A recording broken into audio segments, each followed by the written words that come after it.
दीपा, जो दिल्ली की चकाचौंध वाली जगह लोधी रोड में रहती है, जो कक्षा 12वीं में पढ़ती है, उसे वो सब पता है जो सब लड़कियों को पता होता है, परंतु होनी को कोई नहीं टाल सकता।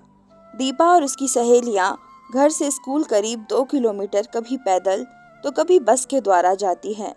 उसकी कुछ सहेलियां कुछ ज्यादा ही तेज है, परंतु दीपा थोड़ी अलग है, थोड़ी सीधी और थोड़ी अनाड़ी। दीपा की दोस्तों के कुछ लड़के दोस्त भी है, परंतु दीपा उनसे बहुत कम बात करती है। एक दिन सारी सहेलियां पैदल ही वापस स्कूल से घर आ रही थी कि उन्हें एक लड़का जो काफी स्मार्ट था दीपा को छेड़ने लगता है, परंतु दीपा इसका कोई ज्यादा विरोध नहीं करती, क्योंकि वो जानती है कि ज्यादा बोलना मतलब ज्यादा छेड़खानी होना। अब वह लड़का, जिसका नाम अजय था, स्कूल से आते वक्त रोज दीपा को छेड़ने लगता है। उसकी एक सहेली दीपा को उसके कान में कहती है कि दीपा बहुत स्मार्ट लड़का है, कर ले इससे दोस्ती। दीपा ने मना कर दिया। एक दिन दीपा अजय को रास्ते में मिली। अजय को बहुत खरी खोटी सुनाई, परंतु अजय तो चिकना घड़ा था, उस पर उसका कोई असर नहीं हो रहा था।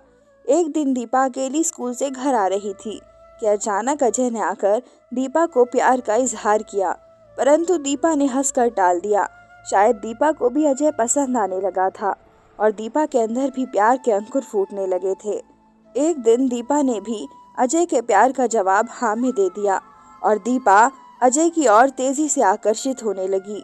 वो और उसकी सहेलियां और उनके लड़के दोस्त भी एक दिन फिल्म देखने भी गए, जहां सबने मिलकर बहुत मजे किए।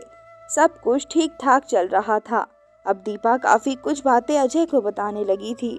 एक दिन दीपा के माँ बाप को किसी जरूरी काम से 2 दिन के लिए जाना था। उन्होंने दीपा को बोला कि उन्हें 2 दिन के लिए जाना है, क्या वो उनके साथ चलेगी। इस पर दीपा ने स्कूल का बहाना बना दिया और कहा कि मेरी पढ़ाई खराब होगी। इस पर माँ बाप ने उसे घर पर सतर्कता से रहने के लिए कहा।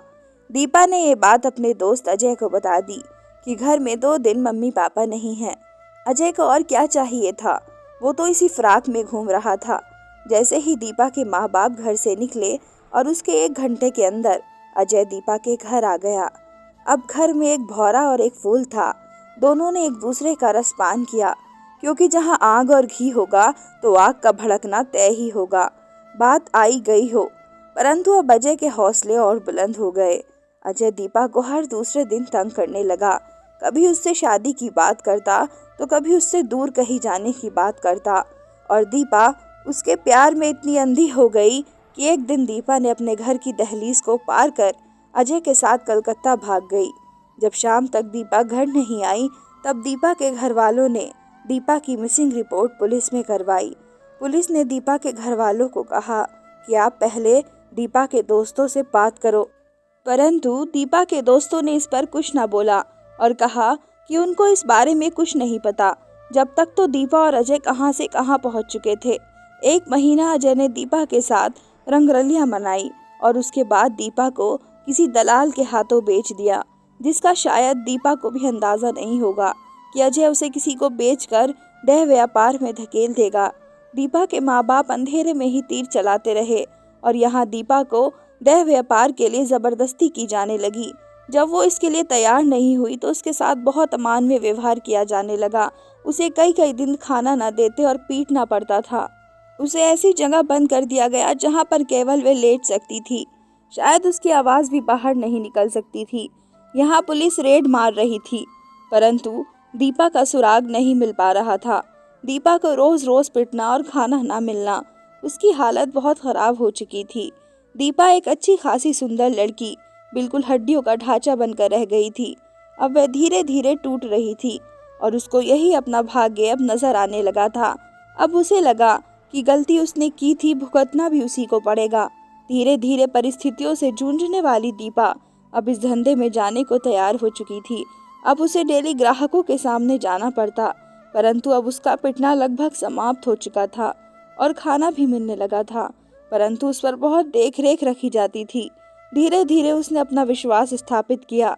जब उनको लगा कि अब ये कुछ नहीं करेगी, तभी एक दिन उसने एक पत्र अपने माँ बाप को किसी तरीके से दिल्ली भेज दिया। पत्र मिलते ही माँ बाप पुलिस के पास पहुँचे और जल्दी ही पुलिस की एक टीम कलकत्ता के लिए रवाना हुई। परंतु जब कोई इस तरह के धंधे में फंस जाता है तो ऐसे लोगों के तार भी बहुत ऊपर तक होते हैं।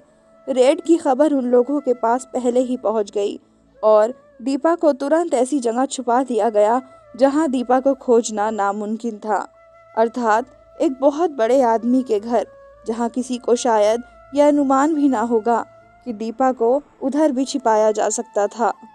खैर, रेड में दीपा फिर न मिल सकी। दीपा ने अब अपने आप को पूरी तरह से उसी माहौल में ढाल लिया। अब दीपा उस शहर की बहुत बड़ी कॉल गर्ल बन चुकी थी, या ये कहना उचित ही होगा कि अब उसने अपना ही एक सिंडिकेट स्थापित कर लिया था, क्योंकि जहाँ पहले थी उस जगह ऐसी लड़कियों को खरीद कर लाया जाता था कि उनकी इस तरह के कामों की उम्र ही नहीं हुआ करती थी। परंतु वहाँ उन लड़कियों को जल्दी जवान करने के लिए हार्मोन्स के इंजेक्शन दिए जाते थे। यह सब देख वो बहुत दुखी हो जाती थी, परंतु जब कई बार अकेली होती थी तो सोचती थी कितनी गलतियाँ मेरे जैसी लड़कियाँ करती हैं, जिनको इन धंधों में आना पड़ता है, जिनका बाद में भविष्य बिल्कुल बर्बाद हो जाता है। ना हमारी जैसी लड़कियों को समाज ही स्वीकारता और ना ही अपने माँ बाप। और धीरे धीरे मेरी जैसी लड़कियाँ इसी हालात की आदी हो जाती है। जब तक यौवन रहता है उनका समाज के बड़े बड़े लोगों के सामने उनको परोसा जाता है। और यही सोचते सोचते दीपा सो जाया करती थी।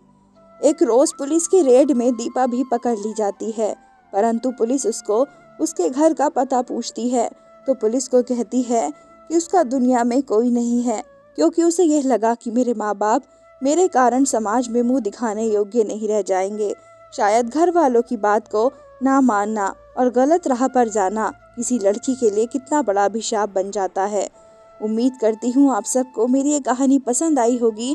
अगर आप सबको मेरी ये कहानी पसंद आई है तो प्लीज़ मेरे चैनल को सब्सक्राइब करें, मेरी वीडियोस को लाइक करें, ज़्यादा से ज़्यादा शेयर करें। धन्यवाद।